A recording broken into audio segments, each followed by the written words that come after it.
عام طور پہ بیٹوں میں یہ دیکھا جاتا ہے کہ وہ خاص طور پر باپ سے دور بھاگتے ہیں، یعنی تھوڑا سا بڑا ہوتا جاتا ہے، جوان ہوتا جا رہا ہے، اب یہ اپنے باپ سے دور بھاگ رہا ہے، حالانکہ اس کو چاہیے، دیکھیے باپ کتنا ہی تھکا ہارا کیوں نہ آتا تھا، یعنی وہ ہمیشہ آتا تھا، آپ کو ٹائم دیتا تھا، آپ کو جو ہے کہانیاں سناتا ہے، کتنا ہی تھکا ہارا کیوں نہ آفس سے آئے، اپنے بچوں کو کہانیاں سنا رہا ہوتا ہے وہ، تو کم سے کم اولاد کو بھی چاہیے کہ جب تم بڑے ہو گئے تو اب دن بھر کی کہانی اس کو سنا دو. ظاہر ہے تم اس کو کوئی بچوں والی کہانی تو نہیں سناؤ گے, تم نے دن بھر کیا کیا, اسکول کالج یونیورسٹی گئے, ملازمت جاب کاروبار کیا, دن بھر کی رودادی کم سے کم اس کو سنا دو. یعنی اس سے جو ہے نا اس کا بہت, یعنی تھوڑی دیر اس کے پاس بیٹھا جائے, اس سے باتیں کی جائیں. یہ بھی کہا جاتا ہے نا کہ اپنے والد سے ہم کلام رہو, یوں وہ بوڑھا جوان رہتا ہے.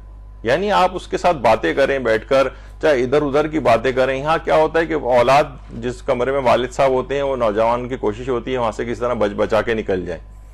تو اس کے پاس بیٹھے دن بھر کی روزات سنائیں کہ آج یہ ہوا, میں وہاں گیا, یہ ہوا, اس سے یہ بات ہوئی, فلاں چیز ہوئی. یعنی دیکھیے بعض اوقات سے بہت ان کا رہتا ہے.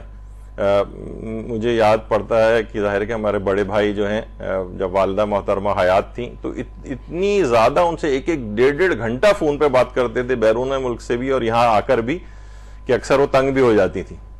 لیکن اتنی اہمیت کی حامل یہ چیز ہے کہ کسی بزرگ کو احساس رہے کہ کوئی بیٹا ان کا اتنا زیادہ ان سے باتیں کر رہا ہے, دن بھر کی رودات سنا رہا ہے, اور پورا ہر طرح کی جو ہے ان سے بات چیت جو ہے وہ کرنی چاہیے. تو اگر کوئی اس طرح سے نیگلیکٹ کر رہا ہے اپنے باپ کو, چاہے وہ بیٹی ہو یا بیٹا ہو, تو اسے چاہیے کہ اپنے باپ کو وقت دینا شروع کرے.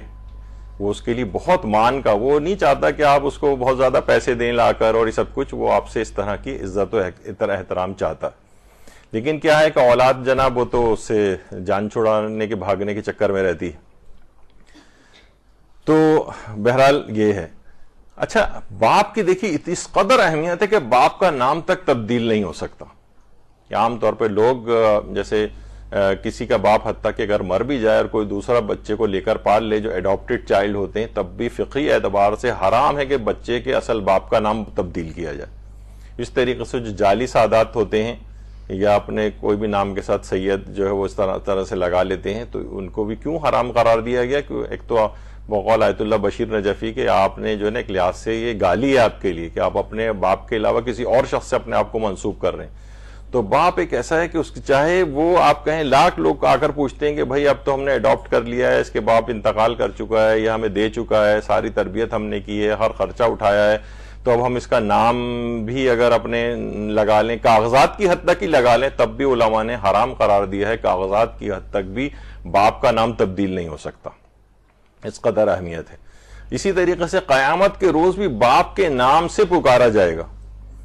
روایات کے اندر ملتا ہے کہ امام معصوم نے فرمایا ہے کہ جو اور لوگ ہیں صاحبان ایمان کے علاوہ, ان کو ان کی ماؤں کے نام سے روز قیامت پکارا جائے گا, لیکن ہمارے ماننے والوں کو, ہمارے شیعوں کو ان کی طیب ولادت کی وجہ سے, ان کی ولادت کی پاکیزگی کی بنا پر اپنے باپوں کے نام سے پکارا جائے گا.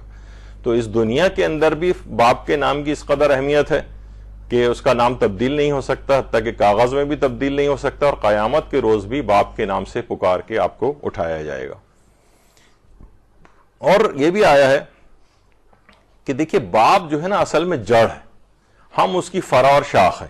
باپ اصل ہے, ہم فرع ہیں اس کی. اور روایات میں بھی آیا, ہمارے امام زین العابدین علیہ الصلوۃ والسلام فرماتے ہیں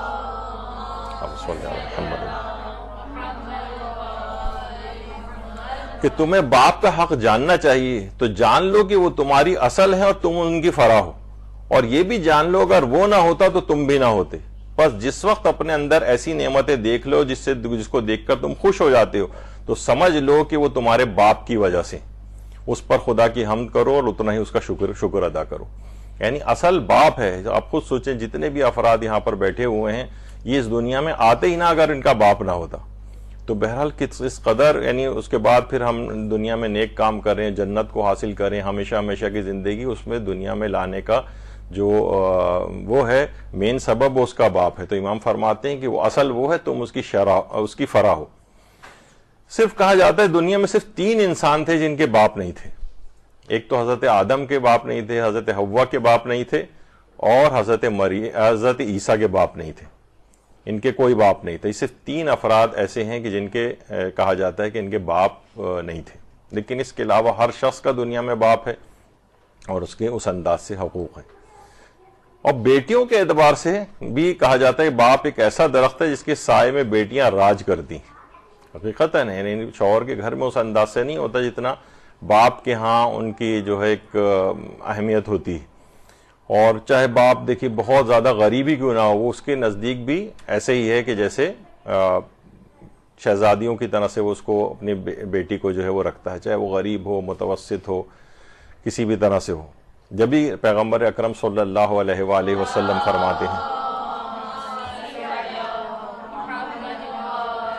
کہ باپ کی خوشنودی میں خدا کی خوشنودی ہے اور خدا کی ناراضگی باپ کی ناراضگی میں. یعنی کس قدر, یعنی باپ اگر کسی کا ناراض ہے تو سمجھ جاؤ کہ تم سے خدا بھی ناراض ہے. باپ اگر تم سے خوش ہے تو یہ علامت ہے اس بات کی کہ اللہ بھی تم سے خوش ہے. تو باپ راضی ہو جاتا ہے تو اللہ بھی اس سے راضی ہو جاتا ہے. اور اب تو ہمارے یہاں اس طرح کے دن بھی بہت منائے جاتے ہیں نا, فادرز ڈے اور مدرز ڈے. بہرحال ٹھیک ہے, دن منانے میں ایسا کوئی شرعی مذائقہ نہیں ہے, لیکن بہرحال یہ کہ دیکھا جائے تو کوئی ایک مخصوص دن نہیں ہے. ان معاشروں کے اندر اس کو جہاں پہ پورے سال ماں باپ کو دیکھا تک نہیں جاتا ہے, انہوں نے ایک دن مقرر کر رکھا ہے. ہمارے لحاظ سے تو ہر دن ہمارا فادرز ڈے اور ہر دن ہمارا مدرز ڈے ہے, تو روزانہ ان کو ایسے ہی ایک جیسا ہی سلوک ان کے ساتھ ہوگا. یہ نہیں کہ بس وہ ایک, اب تو یہاں پر بھی اولڈ ہومز کھلنے لگے ہیں, لیکن یہ کہ یہ اس طرح کی میراثیں اس مغربی کولیبس جو ایک اخلاقی لحاظ سے معاشرے ہیں نا وہاں کے لحاظ سے ہیں. لیکن یہاں پر ہے کہ یہاں پر تو ہر دن فادرز ڈے ہے اور دن مدرز ڈے ہے.